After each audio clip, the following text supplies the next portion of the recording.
योगिनी एकादशी व्रत कथा।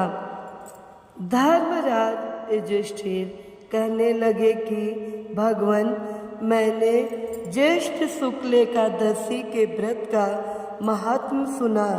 अब कृपया आषाढ़ कृष्ण एकादशी की कथा सुनाइए।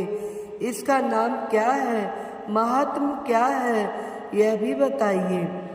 श्री कृष्ण कहने लगे कि हे राजन, आषाढ़ कृष्ण एकादशी का नाम योगिनी है। इसके व्रत से समस्त पाप नष्ट हो जाते हैं। यह इस लोक में भोग और परलोक में मुक्ति देने वाली है। यह तीनों लोकों में प्रसिद्ध है। मैं तुमसे पुराणों में वर्णन की हुई कथा कहता हूँ, ध्यानपूर्वक सुनो। स्वर्ग धाम की अलकापुरी नामक नगरी में कुबेर नाम का एक राजा रहता था। वह शिव भक्त था और प्रतिदिन शिव की पूजा किया करता था। हेम नाम का एक माली पूजन के लिए उसके यहाँ फूल लाया करता था। हेम की विशालाक्षी नाम की सुंदर स्त्री थी।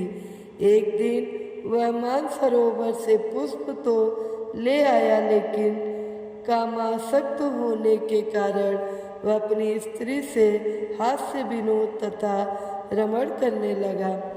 इधर राजा उसकी दोपहर तक राह देखता रहा। अंत में राजा कुबेर ने सेवकों को आज्ञा दी कि तुम लोग जाकर माली के न आने का कारण पता करो, क्योंकि वह अभी तक पुष्प लेकर नहीं आया। सेवकों ने कहा कि महाराज, वह पापी अतिकामी है, अपनी स्त्री के साथ हास्य विनोद और रमण कर रहा होगा। यह सुनकर कुबेर ने क्रोधित होकर उसे बुलाया। हेममाली राजा के भय से कांपता हुआ उपस्थित हुआ।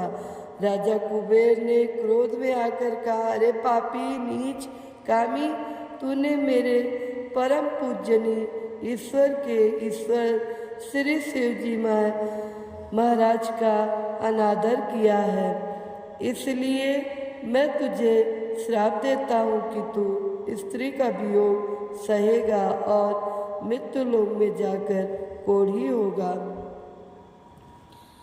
कुबेर के श्राप से हेममाली का स्वर्ग से पतन हो गया और वह उसी क्षण पृथ्वी पर गिर गया। भूतल पर आते ही उसके शरीर में श्वेत कोढ़ हो गया। उसकी स्त्री भी उसी समय अंतर्ध्यान हो गई।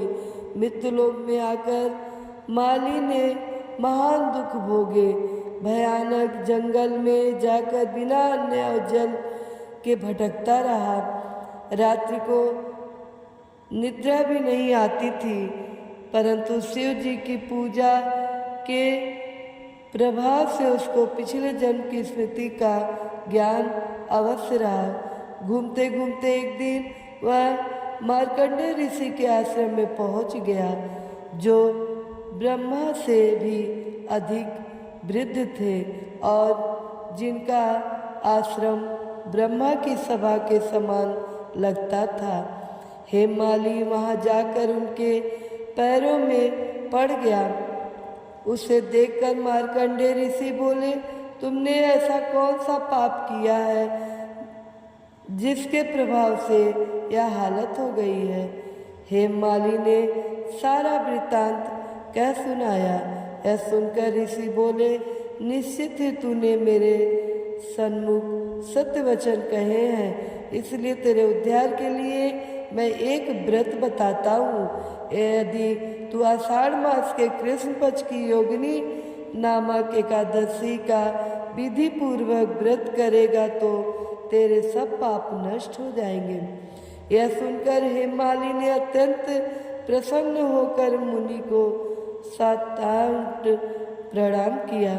मुनि ने उसे स्नेह के साथ उठाया। हेममाली ने मुनि के कथनानुसार विधि पूर्वक योगिनी एकादशी का व्रत किया। इस व्रत के प्रभाव से अपने पुराने स्वरूप में आकर वह अपनी स्त्री के साथ सुखपूर्वक रहने लगा। भगवान कृष्ण ने कहा, हे राजन, यह योगिनी एकादशी का व्रत 88,000 ब्राह्मणों को भोजन कराने के बराबर फल देता है। इसके व्रत से समस्त पाप दूर हो जाते हैं और अंत में स्वर्ग प्राप्त होता है। बोलिए जय श्री कृष्ण।